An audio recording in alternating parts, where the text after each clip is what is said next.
Appeal on Friday okayed the implementation of the act, which had been suspended, awaiting hearing.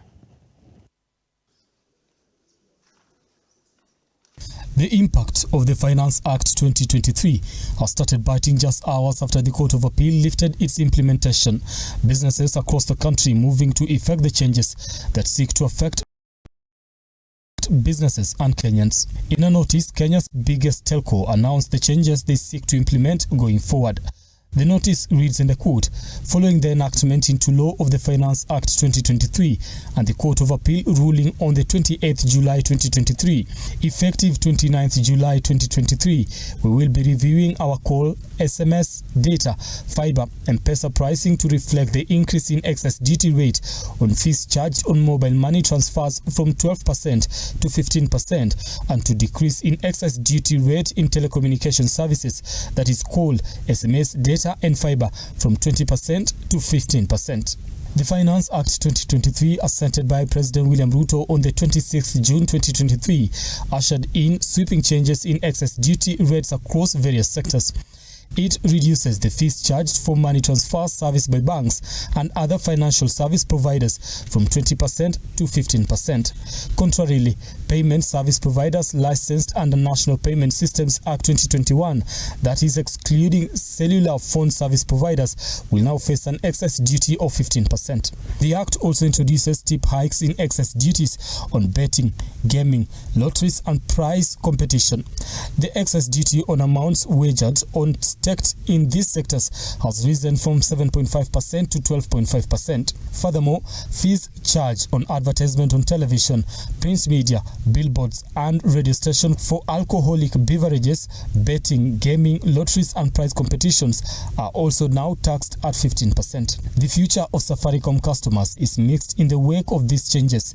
While the rise in M-Pesa service costs may cause some concern, the counterbalance provided by reduced charges on calls, SMS, data and fiber services might alleviate some of the financial impact.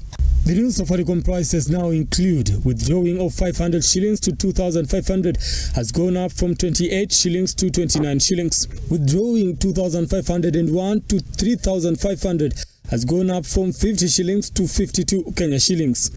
Cash withdrawals of between 3,501 and 5,000 will now cost 69 shillings to withdraw, up from 67 shillings. On the higher side, transactions from 50,000 Kenya shillings to 150,000 Kenya shillings will now cost 309 shillings, up from 300 shillings, an increase of 9 Kenya shillings. The increase also affects the cost on transaction.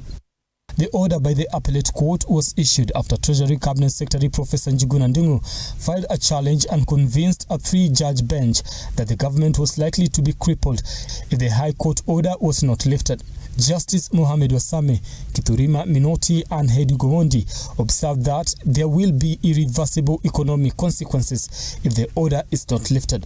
The court ruling reads, the upshot of our decision is that the application has merit and the same is allowed as spread with the effect that the order made on 10th July 2023 suspending the Finance Act 2023 and the order prohibiting the implementation of the Finance Act 2023 be and is hereby lifted pending the hearing and determination of the appeal.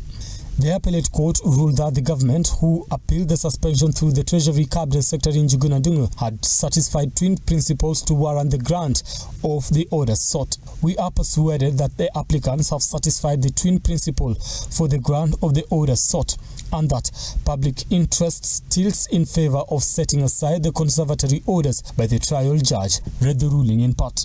The three-judge bench, led by Mohamed Wasame, said the appeal will be heard and determined within 60 days. The High Court on June 30th suspended the implementation of the Finance Act 2023 pending the determination of a petition filed by Senator Okiya Omtatah and 6 other activists. Treasury Cabinet Secretary Professor Njuguna Ndung'u moved to the Court of Appeal, arguing the suspension is affecting government operations. Brian Amwai, Look Up TV, Nairobi. Time to take a short break.